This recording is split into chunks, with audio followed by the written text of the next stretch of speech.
Tervist, sõbrad! Kogu meedia on täis Tartu Hoiu-laenuühistut ja kohtu poolt saneerimisest keeldumist. Aga ma tahan käsitleda kõigepealt siin Tartu Postimehe artiklit, kus siis räägitakse sellest, et jah, et näed juba Tartu Hoiu-laenuühistu liikmed nõuavad koosoleku kokkukutsumist ja selle taga olevat Andro Roosi ema, Elle Roos.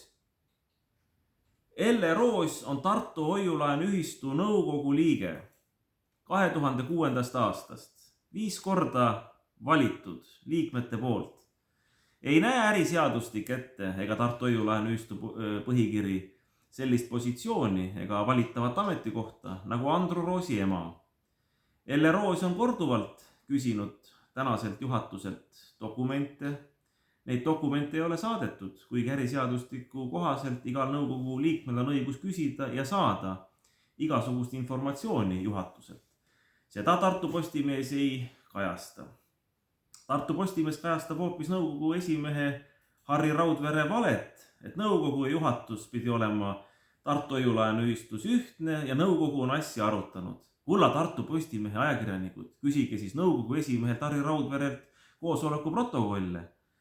Ma rääkisin oma emaga, Tartu Hoiu-laenuühistu nõukogu liikme Elle Roosiga ja teda ei ole küll alates 5.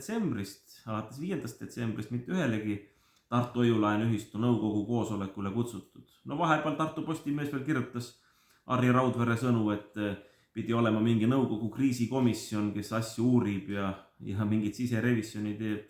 Aga nõukogule ei ole mitte mingisuguseid andmeid saadetud.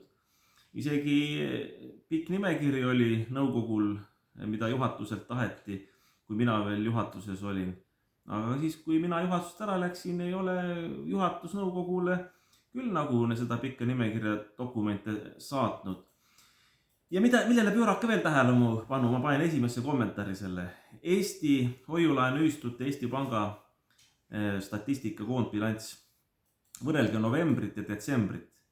Nad ongi detsembris Harri Raudverega seotud 1,6 miljonise laenu maha kandnud ja see on ka põhjus, miks tekkis Hoiu-laenuühistul vähemalt 1,6 miljoni eurone kahjum ja see omakorda on tõenäoliselt põhjus, miks kohus ei kinnitanud Tartu Hoiu-laenuühistu saneerimist.